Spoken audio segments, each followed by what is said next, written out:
So hello and welcome to today's video. So about a month ago I was getting incredibly bored of just playing the same first person shooters over and over again, so I finally decided to give the GTA Online the contract update a try after not touching GTA Online seriously for many years, because I got pretty damn tired of it after playing it for so long.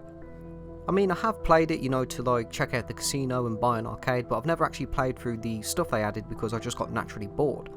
Now actually trying to play through the contract was actually pretty horrible. Now before you hit that dislike button, no, it's not because the DLC was bad or anything like that. In fact, not at all. I really did enjoy the contract for what it's worth. I really did enjoy the Franklin Lamar mini missions they added, and I thought the Dr. Dre storyline was a nice natural continuation of Franklin's story from single player. Overall, I really did enjoy the DLC and thought it was one of the best ones they've added in recent times. But what I mean when I say it was absolutely horrible to play through, I'm talking about the absolute state of GTA Online on PC, because it's currently an absolute danger to play, solely down to player safety, which is something Rockstar have completely failed to acknowledge or invest any resources into. Now GTA Online has a bad reputation for having cheaters on PC, but I swear it's getting worse and worse and worse with every passing day. It seems like every lobby of more than 10 players there's about an 85% chance somebody in that lobby is using a mod menu, and it won't take you long to figure out who it is. But before we go over that, let's talk about a major security risk, which is where anybody can flat out grab your IP just from being in the same lobby as you and then flash it on screen for all to see, without the need of any special third party tools. Now I've heard of this happening to multiple people before, so whenever I play GTA Online I always use a VPN and set it to either London or Ireland. But even then I've had my VPN IP flashed in chat before, so I've had a little bit of protection in that way. But the point being is it shouldn't be a requirement for players to be using a VPN to play a game out of fear of being DDoSed. Rockstar are putting players at risk by refusing to fix this, and people have been DDoSed because of it, and it seems they have no intentions of fixing this either. Rockstar definitely have the resources to do something, but they won't. We'll get back to this part in a minute, and I know somebody's actually going to say, oh, but that's how peer-to-peer, that's not the point. Rockstar are not some struggling indie studio on the brink of bankruptcy. They are a multi-billion-dollar studio with some very talented people who work for them. They could definitely think of a way to fix this if they really wanted to, but it just seems like they don't. Another thing that puts players at risk is the extreme lack of any anti-cheat on PC especially. On console you will have God mode glitches which usually get patched pretty quickly, but on PC, well, let's just say for an active modern game, the state of it is absolutely shocking. If you're in a lobby with a modder, you are in their playground and there's nothing you can do about it. Modders can do multiple things to you whether you like it or not. For example, they can completely crash your game entirely. You could just be driving along and all of a sudden freeze, crash the desktop. You may or may not even get an error when doing so. Modders can also take control of you. People have reported they've been able to take full control of their character and there's nothing you can do about it. You just have to sit there and just watch somebody playing as you. Or forcing your character to do an animation, freezing in place, stuff like that. They can also forcefully ban you from being a CEO or motorcycle president. In fact, this one happened to me on accident when I was playing Cayo Perico and I had Nvidia's instant replay feature running, where I was just dancing in Cayo Perico, after the intro, and all of a sudden I get a message saying that I'm blacklisted due to blown up cargo. So I find a new lobby and the degenerates somehow remove the option. Apparently modders can also keep on following you just by having your name. And that's also excluding the usual stuff modders are best known for, which is like, spawning in any vehicle, God mode, infinite ammo, giving cars the ability to have missiles or gun turret. If you can think of anything, modders can do it, and there's nothing you can do about it. Another thing is spam. Like you'll just be playing and then all of a sudden chat will just keep getting flooded over and over again. Now apparently this is somebody using a Chinese mod menu that just constantly spams the chat with this. The reason the text is in mostly squares is because most of this text is in Chinese, but non-Chinese language players won't have the language pack installed, so it just shows up as squares. And this is actually caused by somebody using a free version of a usually paid or private mod menu. This itself is actually not that uncommon. I think Team Fortress 2 has had similar issues in the past where people used a free version of a mod menu and it just spams the chat constantly.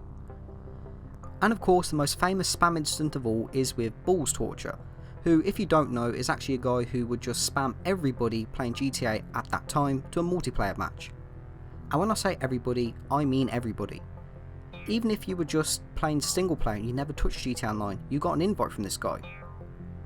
And even then, this guy, whoever was behind it, actually managed to cause some trouble for some small Twitch streamers by changing his name to theirs. For example, TTV underscore some streamer name which would then result in a lot of angry GTA players basically raiding somebody's chat asking what the hell they were doing trying to invite them. So what about actually trying to report these people then? Because you can't just sit here moaning about them if you're not going to do anything.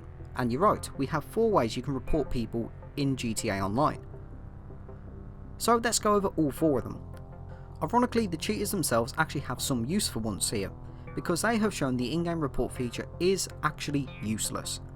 Some mod menus can actually spam report the entire lobby and can even see how many reports they've had against them.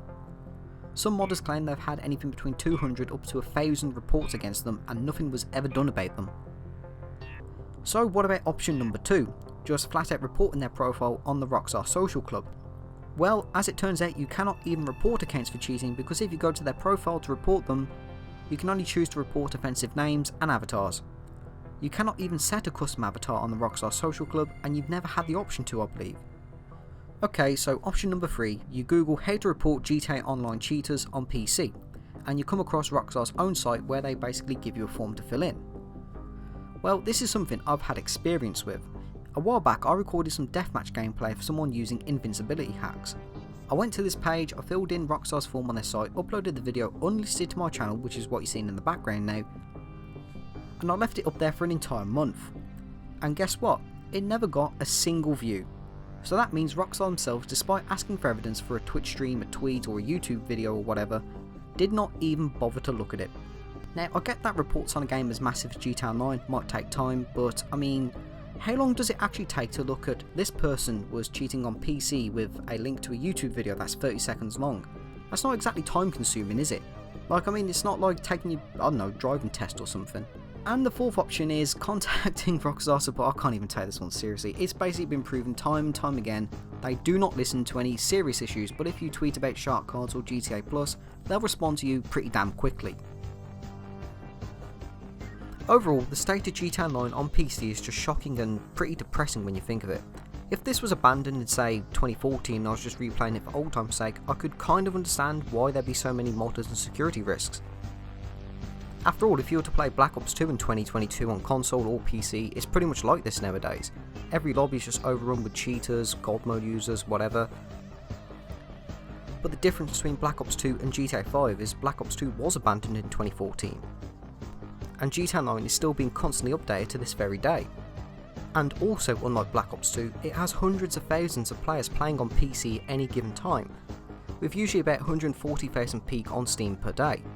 That's not including Social Club or Epic Games, where the real number is probably around 300,000 to 500,000. Rockstar seriously need to do something about this, because it's just getting worse and worse by the day, and like I mentioned, it's about an 85% chance that every full lobby you join, somebody will be cheating and griefing everybody. The only times GTA Online is safe to play is if you're in a lobby by yourself, be it invite only or that thing where everybody ends up leaving, or just playing as soon as a new update drops, as most mod menus will need an update, so you have a while to enjoy things before they come back. Overall, if you're thinking of buying GTA 5 on PC, maybe hold back on that. But yeah, that's it for today's video. Thank you for watching and have a great day.